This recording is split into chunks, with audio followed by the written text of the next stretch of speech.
L'écho des planches. Exploration des grands personnages du théâtre à travers des lectures et des créations originales. Aujourd'hui, pour vous accompagner, Chloé Bourris. Merci Johan. Bonjour très chers auditeurs. Je suis absolument comblée de vous accompagner à travers ce nouvel épisode de l'Écho des planches. Le montage de ce 4e épisode a été réalisé par Salomé Durand sur une musique originale d'Agostino Ridone. Pour information, vous pouvez maintenant nous retrouver sur YouTube avec l'intégralité de nos épisodes, sous le nom de Écho des planches. Vous pouvez bien évidemment toujours retrouver les derniers épisodes sur SoundCloud. Aujourd'hui, nous partons en voyage en Grèce, en Aulide, et plus exactement dans le camp des Grecs dont la flotte s'apprête à mettre le cap vers Troie sous la conduite d'Agamemnon, roi de Mycène, et d'Ulysse, roi d'Ithaque. Tandis que tout le monde s'inquiète du sort d'Iphigénie, fille d'Agamemnon, un personnage semble se réjouir de l'intrigue qui se tisse autour de cette famille. Dieu qui voyait ma honte, où me dois-je cacher? Orgueilleuse rivale, on t'aime, et tu murmures? Souffrirai-je à la fois ta gloire et tes injures? Ah, plutôt... Mais, Doris, où j'aime à me flatter, où sur eux quelque orage est tout près d'éclater, j'ai des yeux, leur bonheur n'est pas encore tranquille. On trompe Iphigénie, on se cache d'Achille, Agamemnon gémit. Ne désespérons point. Et si le sort contre elle à ma haine se joint, je saurai profiter de cette intelligence pour ne pas pleurer seule et mourir sans vengeance. Vous l'avez reconnu ? Cette rage, cette jalousie, mise en couleur dans ces doux alexandrins. Non, vous ne vous trompez pas. C'est bel et bien le personnage d'Ériphile dans Iphigénie de Racine, interprété par Émilie Kang. Représentée pour la première fois en 1674, Iphigénie marque le retour de Racine sur des thèmes mythologiques. La réplique que vous venez d'entendre tirée de l'acte de scène 8 dévoile bien toute la jalousie d'Ériphile envers Iphigénie. En même temps, il y a de quoi. Iphigénie a une famille qui l'aime, tout le monde s'apitoie sur son sort, et en plus de ça, Achille en est terriblement amoureux. Ce personnage complexe nous emmène cette semaine explorer ce sentiment si intense qu'est la jalousie, mais aussi l'amour à sens unique, ou encore le destin tragique et le sentiment d'injustice. Je parle trop. N'attendons pas plus et plongeons directement dans l'acte de scène 2, première apparition féminine de cette œuvre racinienne, interprétée par Émilie Kang et Salomé Durand.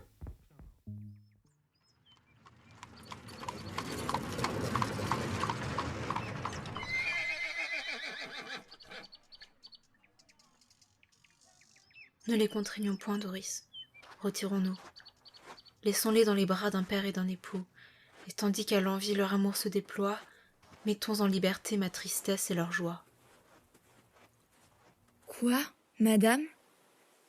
Toujours irritant vos douleurs, croirez-vous ne plus voir que des sujets de pleurs? Je sais que tout déplaît aux yeux d'une captive, qui n'est point dans les fers de plaisir qui la suivent. Mais dans le temps fatal que repassant les flots, nous suivions malgré nous le vainqueur de Lesbos, lorsque dans son vaisseau, prisonnière timide, vous voyez devant vous ce vainqueur homicide. Le dirais-je? Vos yeux de larmes moins trempés, à pleurer vos malheurs et témoins occupés. Maintenant tout vous rit. L'aimable Iphigénie, d'une amitié sincère avec vous, est unie. Elle vous plaint, vous voit avec des yeux de sœur, et vous seriez dans Troie avec moins de douceur. Vous vouliez voir l'Aulide où son père l'appelle, et l'Aulide vous voit arriver avec elle. Cependant, par assort que je ne conçois pas, votre douleur redouble et croît à chaque pas. Et quoi? Te semble-t-il que la triste Éryphile doive être de leur joie un témoin si tranquille? Crois-tu que mes chagrins doivent s'évanouir à l'aspect d'un bonheur dont je ne puis jouir? Je vois Iphigénie entre les bras d'un père. Elle fait tout l'orgueil d'une superbe mère. Et moi, toujours en butte à de nouveaux dangers, remise dès l'enfance en des bras étrangers, Je reçus et je vois le jour que je respire, sans que mère ni père ait daigné me sourire. J'ignore qui je suis. Et pour comble d'horreur, un oracle effrayant m'attache à mon erreur, et quand je veux chercher le sang qui m'a fait naître, me dit que sans périr, je ne me puis connaître. Non, non, jusque au bout vous devez le chercher. Un oracle toujours se plaît à se cacher, toujours avec un sens il en présente un autre. En perdant un faux nom, vous reprendrez le vôtre. C'est là tout le danger que vous pouvez courir, et c'est peut-être ainsi que vous devez périr. Songez que votre nom fut changé dès l'enfance. Je n'ai de tout mon sort que cette connaissance. Et ton père, du reste infortuné témoin, ne me permit jamais de pénétrer plus loin. Hélas, dans cette Troie où j'étais attendue, ma gloire, disait-il, m'allait être rendue. J'allais en reprenant et mon nom et mon rang, des plus grands rois en moi reconnaître le sang. Déjà je découvrais cette fameuse ville, le ciel mène à Lesbos l'impitoyable Achille. Tout cède, tout ressent ses funestes efforts. Ton père, enseveli dans la foule des morts, me laisse dans les fers à moi-même inconnu. Et de tant de grandeur dont j'étais prévenue, ville esclave des Grecs, je n'ai pu conserver que la fierté d'un sang que je ne puis prouver. Ah, que perdant, madame, un témoin si fidèle, la main qui vous l'ôta vous doit sembler cruelle. Mais Calchas est ici. Calchas, aussi renommé, qui des secrets des dieux fut toujours informé. Le ciel souvent lui parle, instruit par un tel maître. Il sait tout ce qui fut et tout ce qui doit être. Pourrait-il de vos jours ignorer les auteurs? Ce quand même est pour vous tout plein de protecteurs. Bientôt Iphigénie, en épousant Achille, vous va sous son appui présenter un asile. Elle vous l'a promis et juré devant moi. Ce gage est le premier qu'elle attend de sa foi. Que dirais-tu, Doris, si, passant tout le reste, cet hymen de mes mots était le plus funeste? Quoi, madame? Tu vois avec étonnement que ma douleur ne souffre aucun soulagement. Écoute, et tu te vas étonner que je vive. C'est peu d'être étrangère, inconnue et captive. Ce destructeur fatal des tristes lesbiens, cet Achille l'auteur de tes maux et des miens, dont la sanglante main m'enleva prisonnière, qui m'arracha d'un coup ma naissance et ton père, de qui jusques au nom tout doit m'être odieux, et de tous les mortels le plus cher à mes yeux. Ah, que me dites-vous? Je me flattais sans cesse qu'un silence éternel cacherait ma faiblesse. Mais mon cœur trop pressé m'arrache ce discours, et te parle une fois, pour se taire toujours. Ne me demande point sur quel espoir fondé de ce fatal amour je me vis posséder. Je n'en accuse point quelque feinte douleur dont je crus voir Achille honorer mes malheurs. Le ciel s'est fait sans doute une joie inhumaine à rassembler sur moi tous les traits de sa haine. Rappellerai-je encore le souvenir affreux du jour qui dans les fers nous jeta toutes deux? Dans les cruelles mains par qui je fus ravie, je demeurai longtemps sans lumière et sans vie. Enfin mes faibles yeux cherchèrent la clarté. Et me voyant pressée d'un bras ensanglanté, je frémissais, Doris, et d'un vainqueur au sauvage, craignais de rencontrer l'effroyable visage. J'entrais dans son vaisseau, détestant sa fureur, et toujours détournant ma vue avec horreur.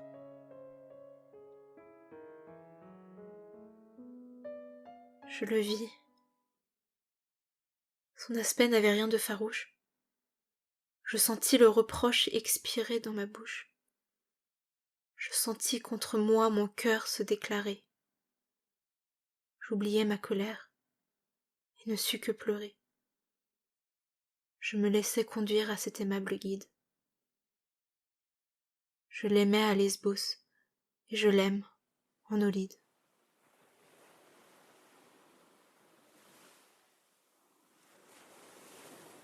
Iphigénie en vain s'offre à me protéger et me tend une main prompte à me soulager. Triste effet des fureurs dont je suis tourmentée. Je n'accepte la main qu'elle m'a présentée que pour m'armer contre elle, et sans me découvrir, traverser son bonheur que je ne puis souffrir. Et que pourrait contre elle une impuissante haine? Ne valait-il pas mieux renfermer à Mycène et éviter les tourments que vous venez chercher, et combattre des feux contraints de se cacher? Je le voulais, Doris. Mais quelque triste image que sa gloire à mes yeux montra sur ce rivage. Au sort qui me traînait, il fallut consentir.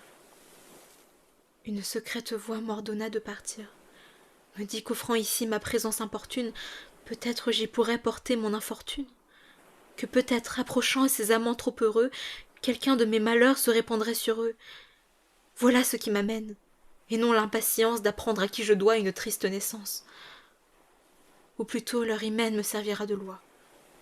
S'il s'achève, il suffit, tout est fini pour moi.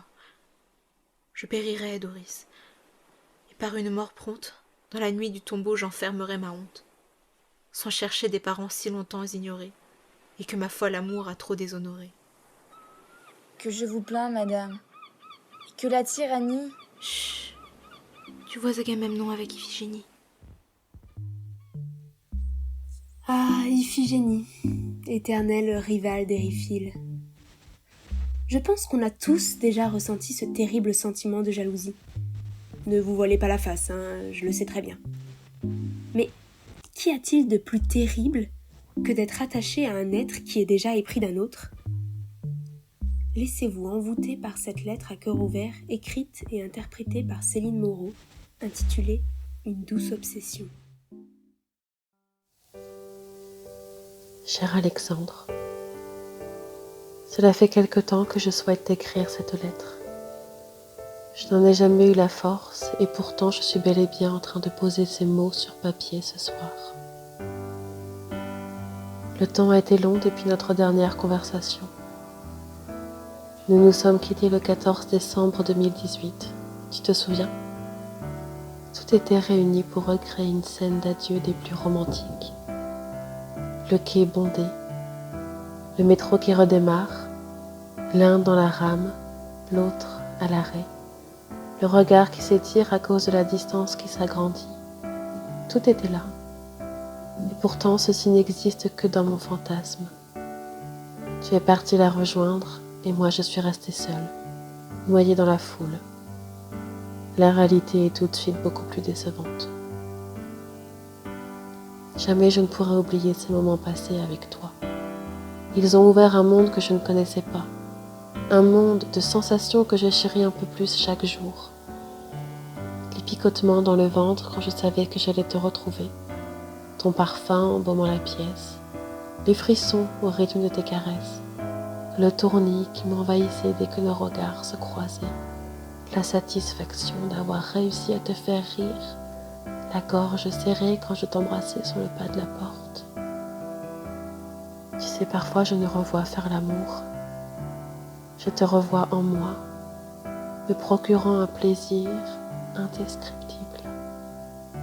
Je revois ta bouche sur mes seins, ta langue contre ma peau, tes mains sur mes hanches.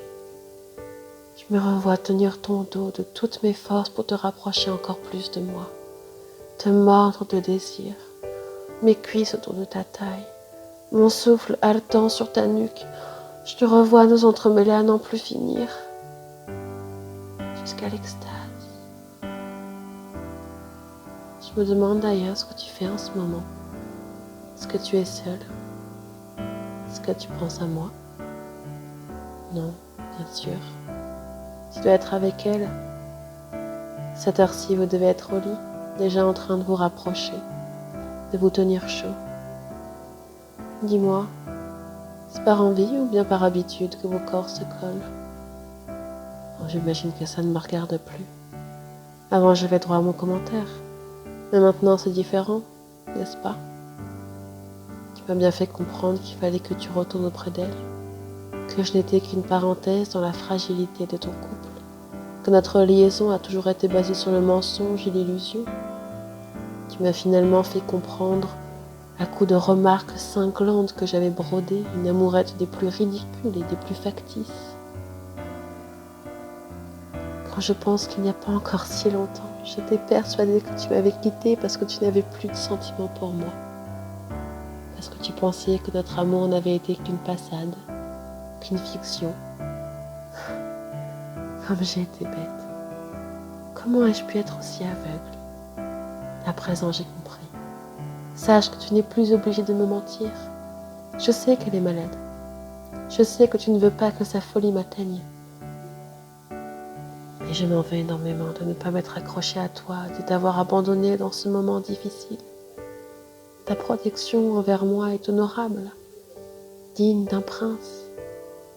C'est une preuve d'amour qui s'ajoute à notre relation extraordinaire. Surtout, ne t'inquiète pas, mon cœur. Tu pourras toujours compter sur moi. Je vais t'aider. À nous deux, nous réussirons à la ramener à la raison. Nous arriverons à l'éloigner de toi. Ainsi, notre amour pourra de nouveau voir le jour. Fais-moi confiance. Où que tu sois, je te retrouverai. Et je saurai raviver cette flamme de désir qui nous embrase tous les deux. Je t'embrasse tendrement. Alexandre, je donnerai toute ma vie pour une cendre, rien qu'une cendre de Talqui. Alexandre, tu es ma Californie, tes mots tendres nagent dans mon bikini. T'es mon blasphème, ma plus belle insomnie. Mais te dire je t'aime, je sais, m'est interdit. Ta peau est trop Dieu, tu es mon Dieu. Alexandre, à toi, je dis oui.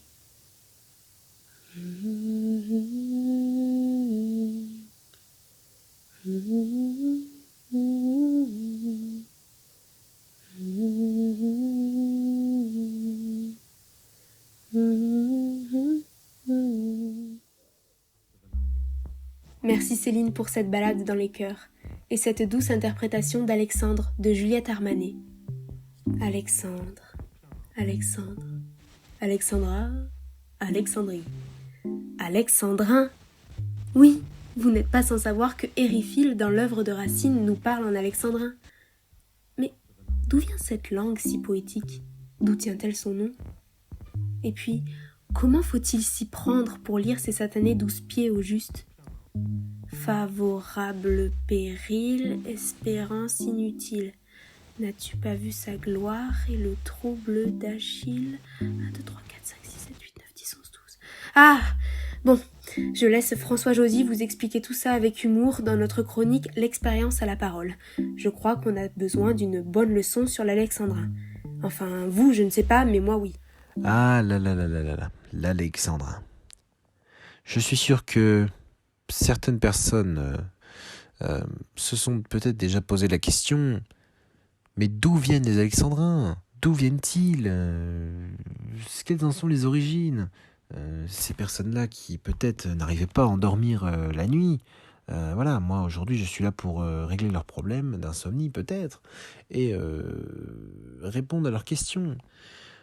Les alexandrins trouvent leur origine au XIIe siècle. Un poète du nom d'Alexandre du Bernay, appelé également Alexandre de Paris, a rédigé une œuvre nommée le roman d'Alexandre. Attention, rien à voir avec le roman d'Alexandre le Grand. Voilà, parce que les deux œuvres ont le même nom, mais il s'agit bien d'Alexandre du Bernay, l'œuvre d'Alexandre du Bernay, le roman d'Alexandre, qui marque du coup l'apparition nouvelle pour l'époque de l'utilisation des vers à 12 pieds qui, selon la règle, doivent créer une césure en milieu de vers pour créer un hémistiche. Et donc, plus tard, on utilisera du coup le terme alexandrin pour définir cette méthode, qui a été du coup réalisée pour la première fois, de ce que l'on sait, par Alexandre du Bernay. Voici un passage du roman d'Alexandre, l'œuvre d'Alexandre du Bernay, écrite au XIIe siècle. Je vous en lis un passage. Qui vers de riches histoires veut entendre et ouïr, pour prendre bon exemple de prouesser accueillir, de connoistre raison d'amer et de haïr, de ses amis garder et chèrement tenir, des ennemis gréver, son empui s'élargir, des laidures vengier et des bienfaits mérir, de haster quand Léus est à terme s'offrir. Ohé, dont le premier bonnement à loisir, ne l'aura guéresse homme qui nous donnait plaisir. Ce est du meilleur roi, que Dieu laissa mourir, d'Alexandre vous veuille l'histoire rafraîchir, qui Dieu donna fierté et eut colte à haïr, que par mer et par terre osa Jean envahir. Voilà. La semaine dernière, sur Dizimit, nous avons rencontré Robin Renucci. Robin Renucci est un acteur, réalisateur et metteur en scène français. Il a une petite expérience dans le plein écran. Regardez, sa série à succès, Un village français, La Valeur, qui est une pièce de théâtre engagée, qu'il définit comme une pièce qui dénonce certains méfaits du capitalisme. Aujourd'hui, il est directeur du Centre dramatique national, avec les Tréteaux de France qu'il dirige depuis 2011. Robert Renucci est également spécialiste des Alexandrins, metteur en scène de plusieurs pièces comme Britannicus ou encore Bérénice de Racine. Il nous a également confié quelques conseils pour améliorer la lecture et la prononciation et surtout la compréhension des Alexandrins. Rappelez-vous. Il nous a tout d'abord confié que certains auteurs expliquent dans leurs œuvres comment ils veulent que leur texte soit lu, mais que rien n'empêche au metteur en scène de faire une totale réinterprétation de ces œuvres sur lesquelles il souhaite travailler. Certaines personnes de la classe ont lu leurs Alexandrins devant Robin Renucci, qui a donné de précieux conseils. Tout d'abord, il est important de procéder à la décomposition du texte vers par vers, afin de comprendre au mieux la syntaxe et les intentions des personnages. Il est important également d'éviter, sur un mot, l'emphase. L'emphase afin d'éviter le problème numéro 1 des Alexandrins. On a tendance à les chanter, les Alexandrins. Et moi le premier, vous l'avez vu, vous l'avez entendu. Et donc, il est important de ne pas chanter son alexandrin, éviter la mélodie, et donc respecter les deux règles très importantes des alexandrins, la métrique et la phonétique. Et donc, si nous pouvions transmettre un message à Robin Renucci, nous lui dirons tout simplement merci, merci beaucoup pour cette intervention qui a été très enrichissante pour en apprendre davantage sur les alexandrins. Et nous lui dirons surtout de revenir, parce que je pense que beaucoup de personnes dans la classe ont encore beaucoup de questions à lui poser, notamment je pense sur le travail d'acteur, le travail de metteur en scène, ou encore le travail de réalisateur pour celles et ceux qui souhaiteraient faire une carrière dans le cinéma, ne sait-on jamais. Voilà. Donc si vous pouvez lui transmettre ce message à Robin Renucci, mais quand est-ce qu'on va se revoir ? Mais vous savez qu'il est également possible de faire de l'humour en alexandrin. Écoutez, je vous propose un petit truc. Je vous lis plusieurs vers d'auteurs célèbres, Racine, encore Corneille, et je vous propose une petite traduction en langage courant. Vous verrez, c'est quand même drôle. Le premier, dans Phèdre de Racine, on peut entendre « Tout m'afflige et me nuit, et conspire à me nuire ». Traduction, ma vie c'est de la merde. Dans Polyeucte martyr de Corneille, et le désir s'accroît quand l'effet se recule. Traduction, putain gros, tu sais que qu'est-ce que j'aimerais sortir avec Jessica, qu'est-ce que j'aimerais faire l'amour avec Jessica, mais elle me connaît même pas, quoi. Je peux vous en proposer un petit dernier. On ne m'abuse point par des promesses vaines, tant qu'un reste de sang coulera dans mes veines. Iphigénie de Racine. Traduction, t'es sympa, mais me prends pas pour un con, quoi. Voilà, je vous ai montré comment des vers de grands auteurs sortis de leur contexte de base peuvent être traduits de manière assez drôle dans le langage courant.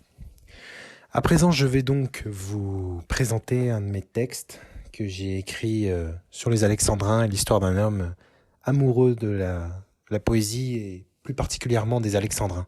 Je vous souhaite une bonne écoute et surtout, prenez soin de vous. D'un son solennel et charmant, j'entendais sa voix.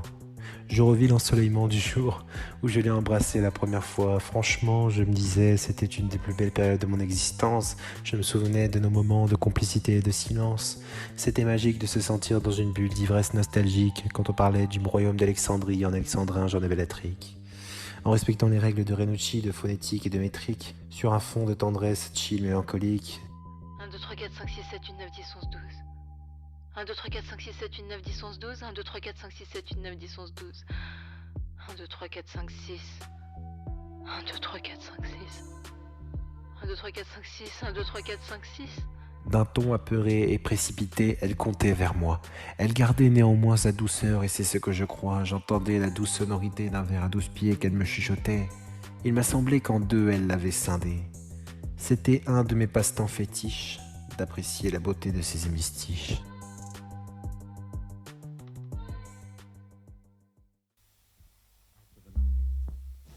Ah, ce cher Alexandre. Il en a inspiré plus d'un par la suite. De nombreuses pièces de théâtre de Molière, Racine, Hugo, Rostand, Corneille et j'en passe sont écrites en alexandrin. Et bien entendu, de nombreux poètes se sont aussi prêtés à la tâche.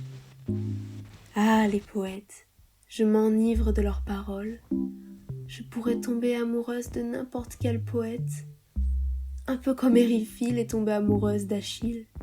D'ailleurs, je vous propose de partir à la rencontre de John Van John, un poète des temps modernes. À vrai dire, vous l'avez déjà brièvement aperçu dans le second épisode de Lion, écrit et interprété par Clément Leroux dans notre précédent podcast. Replongeons-nous dans ce feuilleton sonore, L'écluse et le gorgeon, épisode 3, écrit et interprété par Johan Pouls, Chier des vers.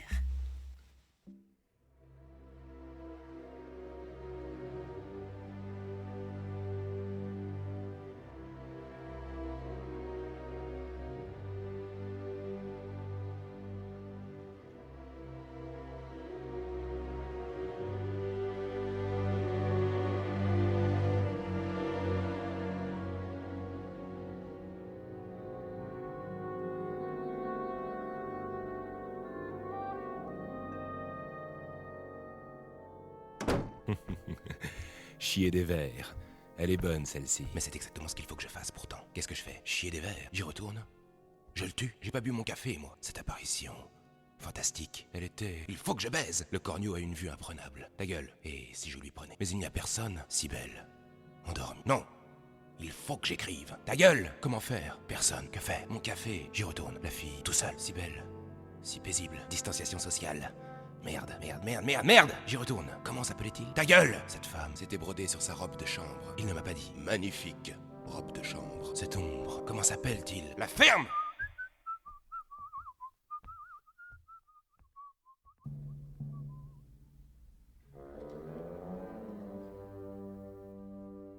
Me revoici à mon point de départ. Bravo. Ta gueule. Bon. Où en étais-je? Ah, oui. Crayon, papier. Voilà. Ça vient. Ça vient? Ça vient, oui. C'est ça.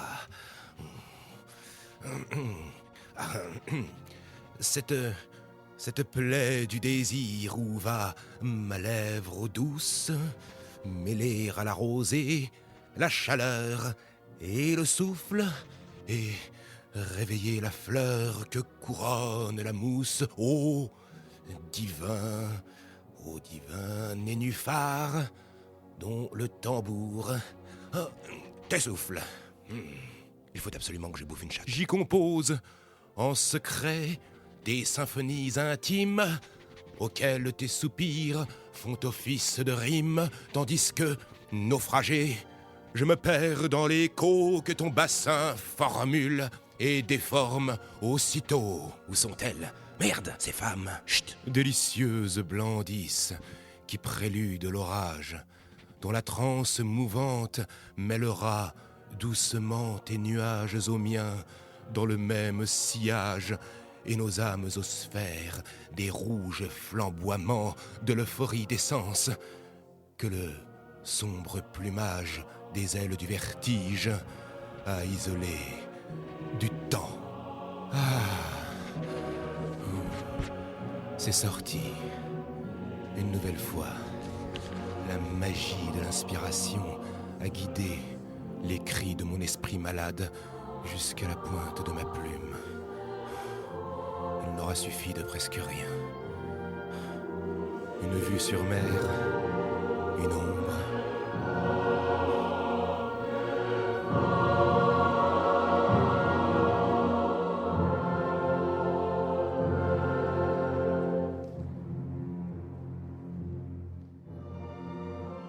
Ma vue à moi fait beaucoup moins rêver. L'unique fenêtre de mon appartement miteux donne sur un mur de briques noires. Fort heureusement, je trouve dans ma bibliothèque un chaud refuge où tous les voyages sont à portée de main. L'odeur moisie du papier suffit à aiguillonner les terribles chevaux de mon imagination. Je n'ai finalement pas besoin d'autre chose. Je suis un homme libre. Je ne dépends de rien, ni de personne. Je me fous de ce que ce voisin bruyant pense. Il m'a certainement menti et cache des femmes en clamant le contraire. Ça m'est égal. Voilà, enfin... Bon... Il est vrai que je suis tout de même un peu seul. Et nom de Dieu de bordel de merde, j'ai plus internet depuis 1 mois et demi.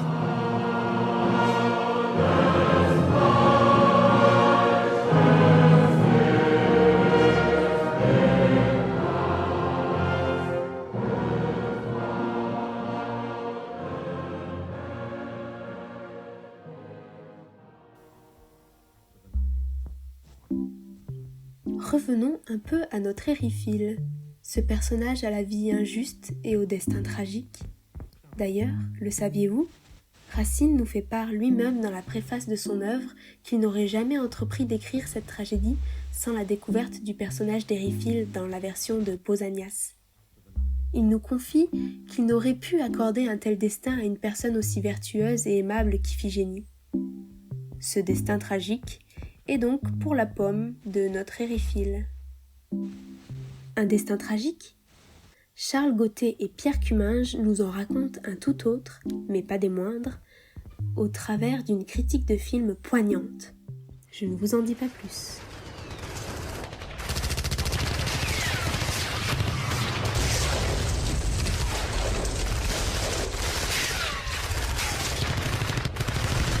Fin de la Grande Guerre. Une des dernières batailles sur la côte centraise. Le lieutenant Pradel, de l'armée française, lance un assaut suicidaire face aux troupes ennemies. Cet aristocrate arriviste, voulant gagner ses galons de capitaine, ordonne à ses soldats d'attaquer face aux Allemands, alors que ceux-ci sont sur le point de signer l'armistice. Avant cet assaut, 2 soldats éclaireurs auraient été tués par l'adversaire. Mais le soldat Albert Maillard comprend rapidement que c'est son lieutenant qui les a achevés par une balle dans le dos.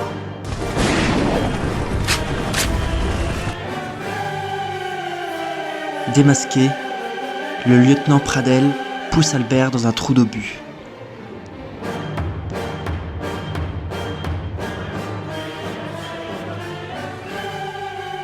Enterré vivant face à une tête de cheval, Édouard Péricourt, un de ses camarades de rang, sauve in extremis Albert, mais à quel prix ? Car celui-ci se voit ensuite défiguré par un éclat d'obus, le transformant en une gueule cassée, alors qu'Albert sombre ensuite dans la paranoïa.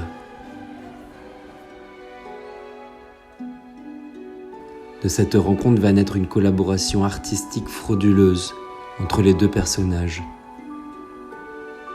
Délaissés par la société, ceux-ci vont monter une arnaque au monument aux morts, qui se fonde sur une des valeurs importantes de l'après-guerre, le patriotisme.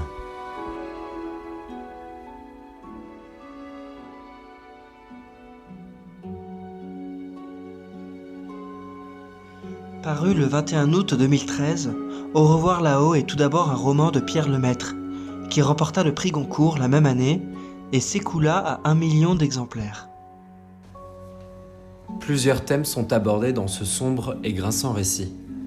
Le personnage du lieutenant Pradel est la représentation de l'hypocrisie d'une société défaillante et qui s'affaiblit face à l'arrivée du capitalisme. Dans le livre, il est décrit ainsi.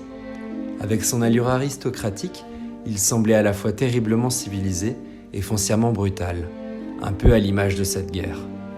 C'est peut-être pour cela qu'il s'y trouvait aussi bien. Désirant à tout prix se sortir de leur destin tragique, les deux personnages principaux, qu'on peut considérer comme des anti-héros, sont portés magnifiquement à l'écran par Albert Dupontel et Nahuel Pérez Biscayart, révélation de l'année 2017. Le film révèle également un côté artistique chez Édouard. Honteux de son état, il ne va pas rentrer chez lui. Il va modifier son apparence en créant toutes sortes de masques différents les uns des autres et réaliser une collection entière de déguisements authentiques et modernes. Il va se cacher derrière ces masques, tout droit sortis de son imaginaire, et développer son esprit d'artiste à travers ceux-ci. Également réalisateur de cette œuvre, Albert Dupontel dépeint avec brio la valse des personnages dans ce film marquant. On est véritablement immergé dans l'ambiance des années folles, où l'on observe toute l'hystérie et la décadence à laquelle se heurte l'Albert du film. Mention spéciale à la scène d'ouverture, qui rappelle certains plans séquences de guerre, comme dans Les Sentiers de la Gloire de Kubrick, ou encore Il faut sauver le soldat Ryan de Spielberg. Cette ouverture illustre l'horreur des tranchées et ce que vivaient les troupes dans ces bas-fonds. Le film est dynamique et très entreprenant dans sa narration. L'image est particulièrement soignée afin de retranscrire avec beaucoup de réalisme l'ambiance de cette époque si particulière. À travers des décors impressionnants et une reconstitution fidèle au Paris des années 20, Albert Dupontel signe son film le plus abouti. Dans un registre différent de ce qu'on pouvait connaître de lui, il met son humour noir et irrévérencieux au service de cette fable morbide. Cette délicatesse, apportée au décor et à la mise en scène, fut récompensée par 5 Césars en 2018. Celui de la meilleure photographie, des meilleurs costumes et décors, celui de la meilleure adaptation, travaillé en collaboration avec Pierre Lemaître, et puis la consécration, avec celui de la meilleure réalisation.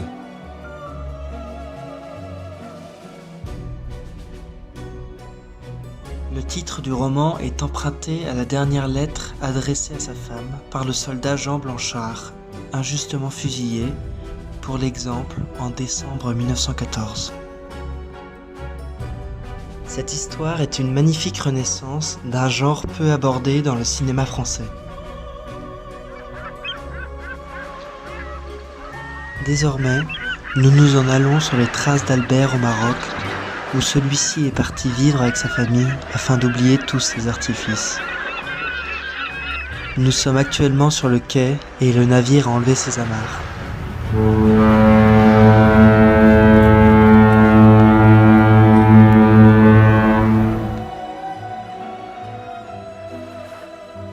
Il est temps pour nous de s'éloigner de ce monde qui nous rejette. Et nous sommes heureux de vous avoir partagé cette histoire. Nous vous laissons. Prenez bien soin de notre chère et si fragile République. À bientôt.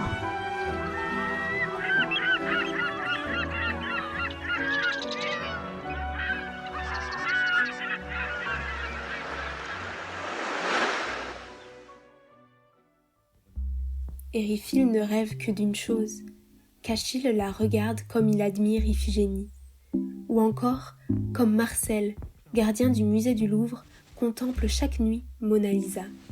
Nous retrouvons Clément Leroux et Benoît Culturello dans une petite friandise concoctée par Clément, intitulée Mona. Laissez-vous bercer en compagnie de Marcel. Je reviens vous chercher ensuite.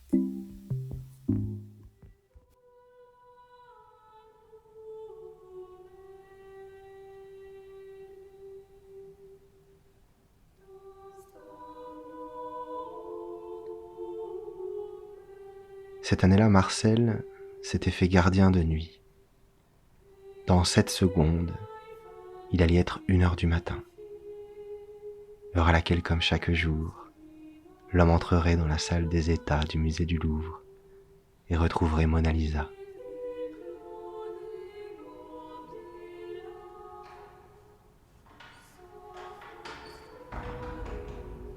Bien le bonjour, Mona. Tiens, tu ne me dis pas bonjour aujourd'hui. Tu boudes? Ah, laisse-moi un peu te regarder. Je vois que tu t'es faite belle. Pourtant, tu sais bien qu'à cette heure-ci de la nuit, il n'y a que moi ici, hein? Et moi, et tu le sais, je te préfère sans toute cette peinture que tu te mets sur le visage. Et oui, tu le sais. Je te l'ai déjà dit. Ce que je trouve beau chez toi, c'est que, même le soir, on dirait que tu viens de te lever. Comme si ta bouche, toute gonflée de sommeil, poussait tes 2 yeux tristes à sourire. Et d'ici quelques années, tu auras aussi les plis du lit, hein? Oh, mais tu me boudes pour de vrai, dis. À moins que tu aies quelque chose à me dire, mais que tu n'oses pas. Eh, je te connais un peu. Je sais que tu ne parles pas facilement. Mais à moi, tu sais bien que tu peux tout dire. Non? Eh bien, j'attendrai. Le temps qu'il faut.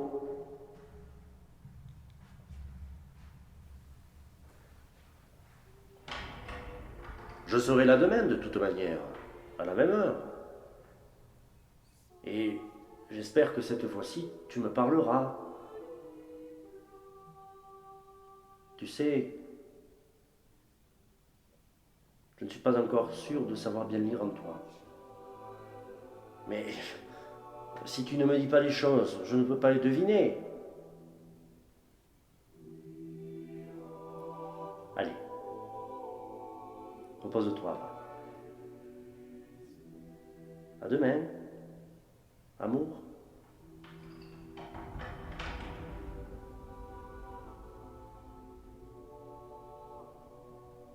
Cette nuit-là, Mona s'était faite belle pour un autre. Il allait entrer 7 secondes après le départ de Marcel, serait habillé de noir, et d'un simple regard briserait la glace et l'emporterait, sans que jamais elle n'ait su lui parler.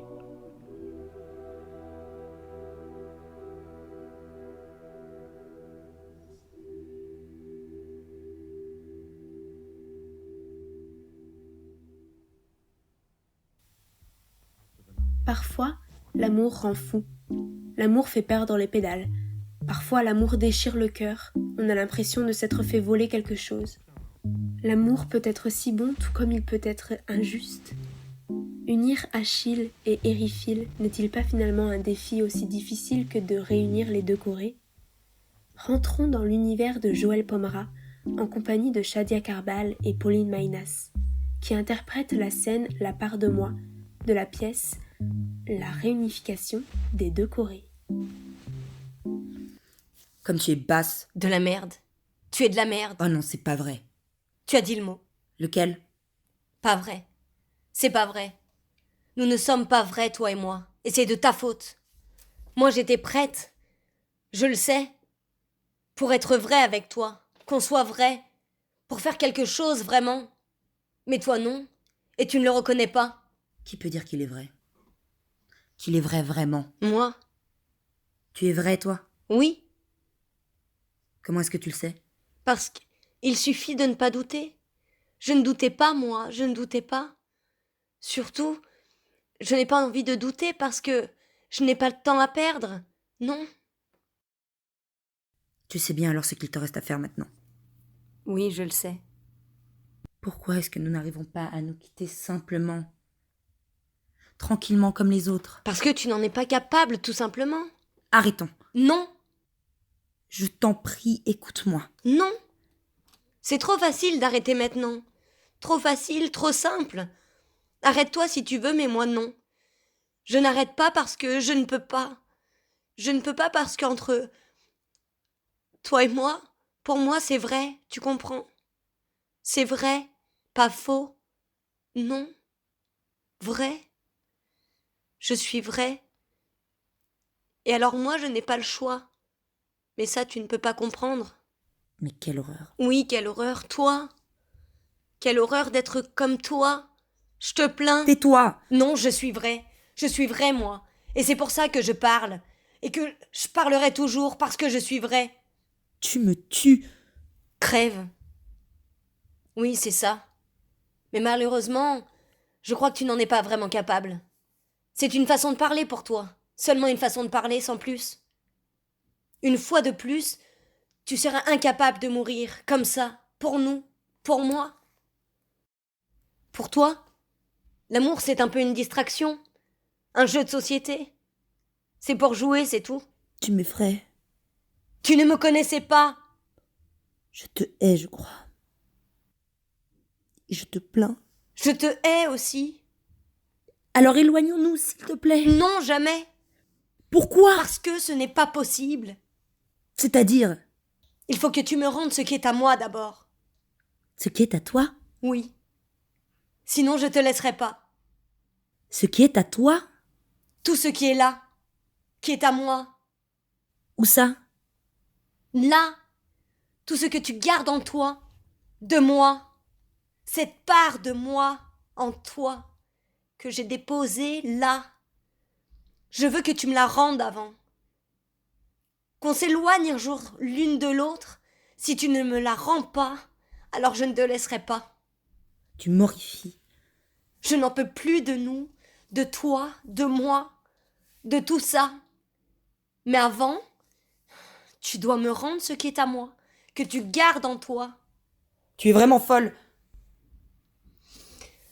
Rends-le-moi, s'il te plaît. Allez, vas-y. Rends-moi cette part de moi que tu as gardée en toi. Je ne peux pas. Tu as quelque chose en toi à moi. C'est à moi. Rends-le-moi. Tu es folle. C'est toi qui es folle. Vas-y, rends-le-moi. Vous êtes toujours à l'écoute de l'écho des planches. Notre épisode touche à sa fin, mais nous ne pouvons pas nous quitter sans aborder, spoiler alerte, le terrible sacrifice d'Ériphyle. Étant secrètement la fille de Thésée et d'Hélène,Ériphyle se rend au bûcher à la place d'Iphigénie pour apaiser les dieux, à la fin de la pièce. Quelles auraient pu être ses dernières pensées avant d'aller au bûcher ?Ériphyle prend son dernier souffle via L'adieu amoureux, un texte écrit et interprété par la douce Salomé Durand.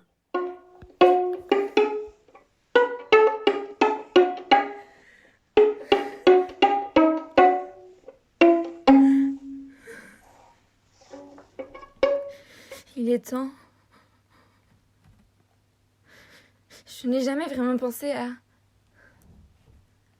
cette dernière douleur. Et c'est Iphigénie qui me l'inflige. Cette fille qui a tué mon amour pour Achille. Je la hais. Je la déteste, elle me répugne. Ce mariage ne tardera pas. Et ce sacrifice ne lui revient pas. C'est moi et moi seul qui dois me sacrifier. Je l'ai aimé, Achille. Je l'ai défini comme le roi de la Grèce. J'ai prié pour que Troie ne tombe pas. Et cette garce de la descendance la plus noble s'est emparée des noces que je voulais. Elle n'a jamais eu de véritable sentiment pour lui. Moi seul voyais sa beauté à travers ces sangs des ennemis qui coulaient entre ses mains. À travers cet animal qui ne renonçait à aucun duel, il s'est battu pour elle. Ah, vipère, sorcière, méduse, diablesse! Il aurait fallu d'un seul geste sous sa gorge pour lui ôter la vie devant Achille, et je l'aurais sauvé de cet amour inutile. Je le vois encore me regarder ce soir-là, me demander ma main pour m'aider à descendre des marches. Ma longue robe était un peu contraignante et je ne pouvais pas descendre ces marches sans l'aide de lui. Nous nous sommes regardés, et à travers le silence qui régnait, je l'ai tout de suite aimé. J'ai aimé sa manière de me regarder. Il me berçait avec ses yeux. Il avait des lèvres et j'étais prête à lui prendre ce baiser qui était sur sa bouche. Il aurait fallu d'un geste. Et ce n'était pas seulement d'un baiser que je souhaitais. Je lui aurais donné mon corps tout entier sans cette vipère. J'aurais pu me donner à lui. J'ai eu un instant nous voir, dans des draps enlacés comme des serpents, avec nos venins immortels qui auraient jailli de nos corps. Adam et Ève. Plus rien n'aurait compté pour moi. Il était mien. Et nous eûmes ce moment de tendresse que toute femme aurait voulu. Je me suis juré de mourir pour lui. Elle, oui elle sera là, et elle me regardera. Et je lui sourirai. Oui, je n'aurais jamais pu vivre en voyant cet amour néfaste succomber devant moi. Achille m'aime, j'en suis sûre, mais son devoir est de sauver Troie. Il n'aurait jamais pu consommer notre amour.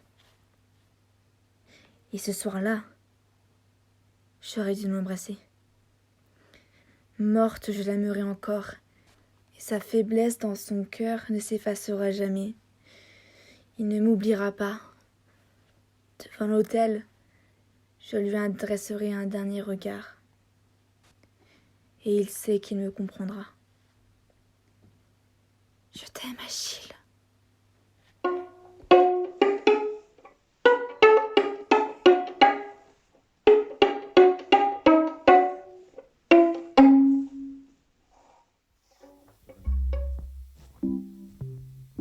Merci Salomé de nous avoir offert les dernières pensées d'Ériphile. Nous voilà déjà rendus à la fin de ce 4e épisode. Merci d'être resté avec nous jusqu'au bout de cet opus. Pour participer au prochain épisode, vous pouvez nous faire parvenir vos créations, lectures, exposés ou autres sur notre boîte mail l'échodesplanches@gmail.com. Nous serons ravis de les partager. Je vous rappelle que vous pouvez maintenant nous retrouver sur YouTube avec l'intégralité de nos épisodes. Vous pouvez bien évidemment toujours retrouver les derniers épisodes sur SoundCloud. C'était Chloé Bourris à l'antenne. Vendredi prochain, je vous laisserai en la charmante compagnie de Thomas Oseret. Nous resterons dans l'univers des Alexandrins tout en faisant un bond dans le temps de plus de 200 ans, avec Cyrano de Bergerac d'Edmond Rostand, joué pour la première fois en 1897. Cependant, on s'attardera sur la douce Roxane, et non sur le célèbre Cyrano. L'amour peut-il aller au-delà du physique ?